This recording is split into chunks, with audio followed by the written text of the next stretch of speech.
persiapan terakhir saat semua telah selesai, kita akan segera bacakan akhir kata selamat menikmati penerbangan dengan sepenuh dan terima kasih karena telah memberi juga dengan sebuah jet.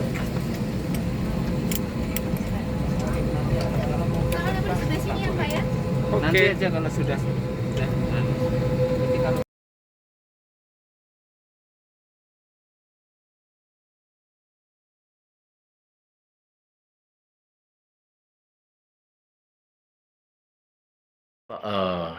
dengan adanya berakhirnya pelepasan ya calon jamaah haji kloter 5 Kabupaten Kota Waringin Barat.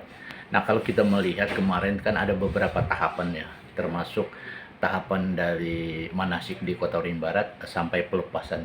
Nah, seterusnya bagaimana itu, Bang? Baik, bismillahirrahmanirrahim. Assalamualaikum warahmatullahi wabarakatuh. Alhamdulillah wa syukurillah, kami sampaikan bahwa jamaah Kabupaten Kota Waringin Barat masuk di kloter 5 sebanyak 153 orang. Kemudian masuk di kloter 6 ada tambahan sebanyak 2 orang, dan dua-duanya sudah berada di Madinah saat ini. Nah, kami dari panitia penyelenggara ibadah haji Kabupaten Kota Waringin Barat mendampingi ya, sebagaimana yang sudah kita ketahui bersama bahwa pemerintah berkewajiban memfasilitasi keberangkatan jamaah itu dari persiapan sampai pelaksanaan menuju embarkasi haji Banjarmasin. Jadi kalau di Kabupaten Kota Waringin Barat rangkaiannya cukup panjang ya, diawali di tahun 2023. Dari awal informasi kuota kita sudah melakukan kolaborasi bersama Kemenak dan Dinas Kesehatan. Kemudian tahapan kegiatannya yang pertama ada kegiatan pemeriksaan kesehatan ya, sampai jemaah itu dinyatakan istitoah. Kemudian kegiatan manasik, beberapa kali manasik ya, baik di tingkat kabupaten dan kecamatan, dan juga rapat yang melibatkan ketua-ketua regu dan kelompok supaya mematangkan kerjasama antar jamaah nantinya di sana. Nah, kemudian pada tanggal 16 kemarin, seperti yang kita tahu, kita sama-sama dari Masjid Agung melakukan persiapan ya, karena pemeriksaan bagasi jamaah, pemeriksaan kesehatan jamaah, dan security personalnya ya, sebelum memasuki pesawat itu kita lakukan di Masjid Agung. Nah, karena kita menggunakan pesawat Super Airjet tahun ini langsung dari Bandara Iskandar menuju Bandara Samsudin Nur. Nah, selanjutnya dari Masjid Agung menggunakan 5 bus untuk pengangkutan jamaah langsung ke apron pesawat. Nah, di sampainya di Banjarmasin juga sama, kita ada kerjasama dengan Bus Damri ya, untuk pengangkut jamaah dari bandara ke asrama haji embarkasi Banjarmasin.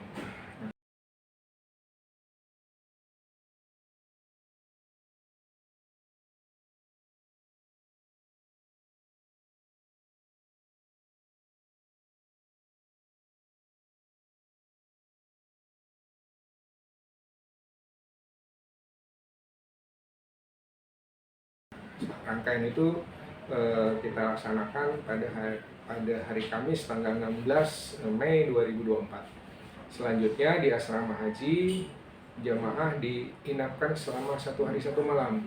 Dalam rangkaian kegiatan di asrama haji itu juga ada kegiatan manasik haji ya, dibimbing oleh pembimbing haji, kloter, dan juga para petugas yang ada di asrama haji. Itu sudah rutin dilakukan ya. Kemudian di asrama haji ada kegiatan juga pemeriksaan X-ray koper jamaah yang akan dibawa langsung ke Mekah, ke Madinah gitu ya. Nah, itu sudah dilakukan dan didampingi oleh panitia juga. Nah, selain itu ada pemeriksaan kesehatan jamaah untuk terakhir ya, yang dilakukan oleh Balai Kekarantinaan Kesehatan untuk mendapatkan status layak terbang. Alhamdulillah seluruh jamaah kita dalam kondisi yang baik dan mendapatkan status layak terbang sebanyak 155 orang.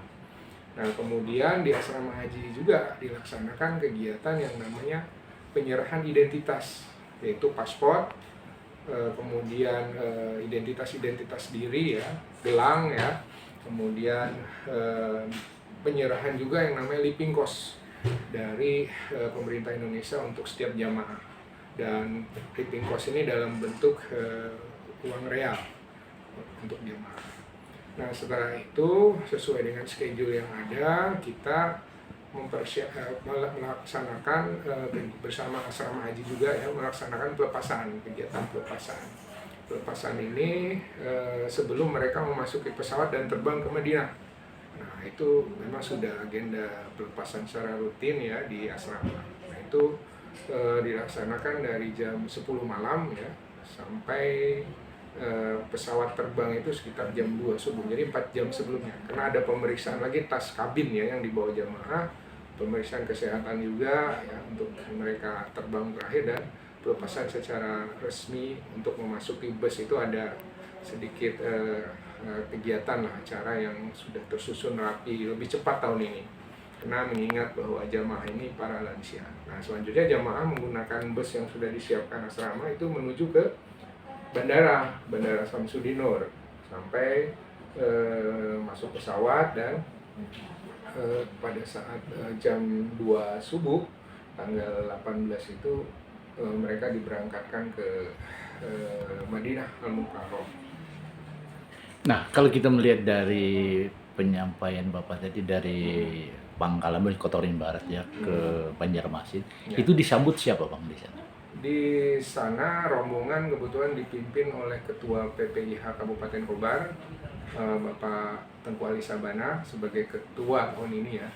Dan di sana kita disambut oleh PPIH Asrama.